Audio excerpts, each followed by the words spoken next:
मनुष्य योनि का भोग। एक दरिद्र ब्राह्मण यात्रा करते करते किसी नगर से गुजर रहा था। बड़े बड़े महल एवं अट्टालिकाओं को देखकर ब्राह्मण भिक्षा मांगने गया, किंतु उस नगर में किसी ने भी उसे 2 मुट्ठी अन्न नहीं दिया। आखिर दोपहर हो गई तो ब्राह्मण दुखी होकर अपने भाग्य को कोसता हुआ जा रहा था। सोच रहा था, कैसा मेरा दुर्भाग्य है, इतने बड़े नगर में मुझे खाने के लिए 2 मुट्ठी अन्न तक नहीं मिला। रोटी बनाकर खाने के लिए 2 मुट्ठी आटा तक नहीं मिला। इतने में एक सिद्ध संत की निगाह उस ब्राह्मण पर पड़ी। उन्होंने ब्राह्मण की बड़बड़ाहट सुन ली। वे बड़े पहुंचे हुए संत थे।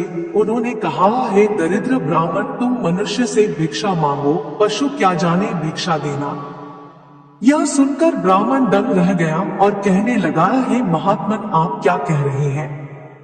बड़ी बड़ी अट्टालिकाओं में रहने वाले मनुष्यों से ही मैंने भिक्षा मांगी है। महात्मा बोले, नहीं ब्राह्मण, मनुष्य शरीर में दिखने वाले वे लोग भीतर से मनुष्य नहीं हैं। अभी भी वे पिछले जन्म के हिसाब से ही जी रहे हैं। कोई शेर की योनि से आया है तो कोई कुत्ते की योनि से आया है, कोई हिरण की योनि से आया है तो कोई गाय या भैंस की योनि से आया है। उनकी आकृति मानव शरीर की जरूर है, किंतु अभी तक उनमें मनुष्यत्व निखरा नहीं है। और जब तक मनुष्यत्व नहीं निखरता तब तक दूसरे मनुष्य की पीड़ा का पता नहीं चलता। दूसरे में भी मेरा प्रभु ही है, यह ज्ञान नहीं होता। तुमने मनुष्यों से नहीं, पशुओं से भिक्षा मांगी है। ब्राह्मण का चेहरा दुख व निराशा से भरा था। सिद्ध पुरुष तो दूरदृष्टि के धनी होते हैं। उन्होंने कहा, देख ब्राह्मण, मैं तुझे यह चश्मा देता हूँ, इस चश्मे को पहन कर जा और कोई भी मनुष्य दिखे उससे भिक्षा मांग, फिर देख क्या होता है।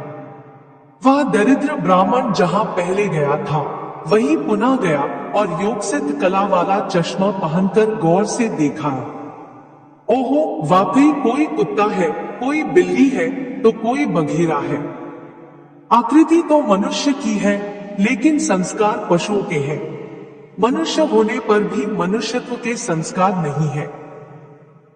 घूमते घूमते वह ब्राह्मण थोड़ा सा आगे गया तो देखा कि एक मोची जूते सिल रहा है। ब्राह्मण ने उसे गौर से देखा तो उसमें मनुष्यत्व का निखार पाया।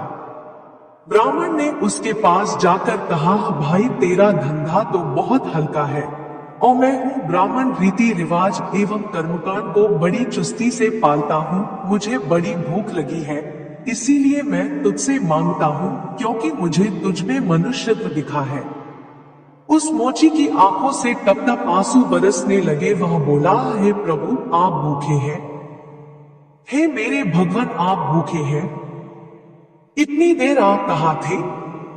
यह कहकर मोची उठा एवं जूते सिलकर टका, आना दो आना वगैरह जो इकट्ठे किए थे उस चिल्लर रेजगारी को लेकर हलवाई की दुकान पर पहुंचा और बोला, हलवाई भाई, मेरे इन भूखे भगवान की सेवा कर लो। ये चिल्लर यहाँ रखता हूँ, जो कुछ भी सब्जी परांठे पूरी आदि दे सकते हो वह इन्हें दे दो, मैं अभी जाता हूँ।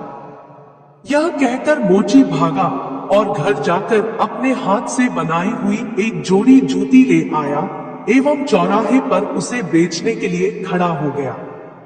उस राज्य का राजा जूतियों का बड़ा शौकीन था। उस दिन भी उसने कई तरह की जूतियां पहनी, किंतु किसी की बनावट उसे पसंद नहीं आई तो किसी का नाप नहीं आया। 2-5 बार प्रयत्न करने पर भी राजा को कोई पसंद नहीं आई तो राजा मंत्री से क्रुद्ध होकर बोला है, अगर इस बार ढंग की जूती लाया तो जूती वाले को इनाम दूंगा और ठीक नहीं लाया तो मंत्री के बच्चे तेरी खबर ले लूंगा। दैव योग से मंत्री की नजर इस मोची के रूप में खड़े असली मानव पर पड़ गई, जिसमें मानवता खिली थी, जिसकी आंखों में कुछ प्रेम के भाव थे, चित्त में दया करुणा थी, ब्राह्मण के संग का थोड़ा रंग लगा था। मंत्री ने मोची से जूती ले ली एवं राजा के पास ले गया। राजा को वह जूती एकदम फिट आ गई, मानो वह जूती राजा के नाप की ही बनी थी।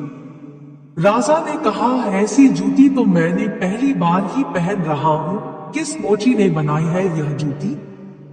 मंत्री बोला, हुजूर यह मोची बाहर ही खड़ा है। मोची को बुलाया गया। उसको देखकर राजा की भी मानवता थोड़ी खिली। राजा ने कहा, जूती के तो 5 रुपए होते हैं, किंतु यह 5 रुपयों वाली नहीं है, 500 रुपयों वाली जूती है। जूती बनाने वाले को 500 और जूती के 500, कुल 1000 रुपए इसको दे दूं। मोची बोला, राजा जी तनिक ठहरिए, यह जूती मेरी नहीं है, जिसकी है उसे मैं अभी ले आता हूँ। मोची जाकर विनय पूर्वक उस ब्राह्मण को राजा के पास ले आया एवं राजा से बोला, राजा जी यह जूती इन्हीं की है। राजा को आश्चर्य हुआ, वह बोला, यह तो ब्राह्मण है, इसकी जूती कैसे? राजा ने ब्राह्मण से पूछा तो ब्राह्मण ने कहा, मैं तो ब्राह्मण हूँ, यारा करने निकला हूँ। राजा, मोची जूती तो तुम बेच रहे थे, इस ब्राह्मण ने जूती कब खरीदी और बेची? मोची ने कहा, राजन मैंने मन में ही संकल्प कर लिया था कि जूती की जो रकम आएगी वह इन ब्राह्मण देव की होगी। जब रकम इनकी है तो मैं इन रुपयों को कैसे ले सकता हूँ, इसीलिए मैं इन्हें ले आया हूँ। न जाने किसी जन्म में मैंने दान करने का संकल्प किया होगा और मुकर गया होगा, तभी तो यह मोची का चोला मिला है। अब भी यदि मुकर जाऊं तो न जाने मेरी कैसी दुर्गति हो। इसीलिए राजन ये रुपए मेरे नहीं हुए। मेरे मन में आ गया था कि इस जूती की रकम इनके लिए होगी, फिर 5 रुपए मिलते तो भी इनके होते और 1000 मिल रहे हैं तो भी इनके ही है। हो सकता है मेरा मन बेईमान हो जाता, इसीलिए मैंने रुपयों को नहीं छुआ और असली अधिकारी को ले आया। राजा ने आश्चर्यचकित होकर ब्राह्मण से पूछा, ब्राह्मण मोची से तुम्हारा परिचय कैसे हुआ? ब्राह्मण ने सारी आप बीती सुनाते हुए सिद्ध पुरुष के चश्मे वाली बात बताई और कहा कि राजन, आपके राज्य में पशुओं के दर्शन तो बहुत हुए, लेकिन मनुष्यत्व का अंश इन मोची भाई में ही नजर आया। राजा ने कौतूहलवश कहा, लाओ वह चश्मा जरा हम भी देखें। राजा ने चश्मा लगाकर देखा तो दरबारियों में उसे भी कोई सियार दिखा तो कोई हिरण, कोई बंदर दिखा तो कोई रीछ। राजा दंग रह गया कि यह तो पशुओं का दरबार भरा पड़ा है। उसे हुआ कि ये सब पशु है तो मैं कौन हूँ? उसने आईना मंगवाया एवं उसमें अपना चेहरा देखा तो शेर। उसके आश्चर्य की सीमा न रही। ये सारे जंगल के प्राणी और मैं जंगल का राजा शेर यहाँ भी इनका राजा बना बैठा हूँ। राजा ने कहा, ब्राह्मण देव योगी महाराज का यह चश्मा तो बड़ा गजब का है। वे योगी महाराज कहाँ होंगे? ब्राह्मणा, वे तो कहीं चले गए। ऐसे महापुरुष कभी कभी ही और बड़ी कठिनाई से मिलते हैं। श्रद्धावान ही ऐसे महापुरुषों से लाभ उठा पाते हैं। बाकी तो जो मनुष्य के चोले में पशु के समान है, वे महापुरुष के निकट रहकर भी अपनी पशुता नहीं छोड़ पाते। ब्राह्मण ने आगे कहा, राजन, अब तो बिना चश्मे के भी मनुष्यत्व को परखा जा सकता है। व्यक्ति के व्यवहार को देखकर ही पता चल सकता है कि वह किस योनि से आया है। एक मेहनत करे और दूसरा उस पर हक जताए तो समझ लो कि वह सर्प योनि से आया है, क्योंकि बिल खोदने की मेहनत तो चूहा करता है, लेकिन सर्प उसको मारकर बल पर अपना अधिकार जमा बैठता है। अब इस चश्मे के बिना भी विवेक का चश्मा काम कर सकता है और दूसरे को देखे उसकी अपेक्षा स्वयं को ही देखे कि हम सर्प योनि से आए हैं कि शेर की योनि से आए हैं, या सचमुच में हमें मनुष्यता खिली है। यदि पशुता बाकी है तो वह भी मनुष्यता में बदल सकती है। कैसे? गोस्वामी तुलसीदास जी ने कहा है, बिगड़ी जन्म अनेक की, सुधरे अब और आजू। तुलसी होई राम को, राम भजी तजी कुसमाजो। कुसंस्कारों को छोड़ दे, बस अपने कुसंस्कार आप निकालेंगे तो ही निकलेंगे। अपने भीतर छिपे हुए पशुत्व को आप निकालेंगे तो ही निकलेगा। यह भी तब संभव होगा जब आप अपने समय की कीमत समझेंगे। मनुष्यत्व आए तो एक एक पल को सार्थक किए बिना आप चुप नहीं बैठेंगे। पशु अपना समय ऐसे ही गंवाता है।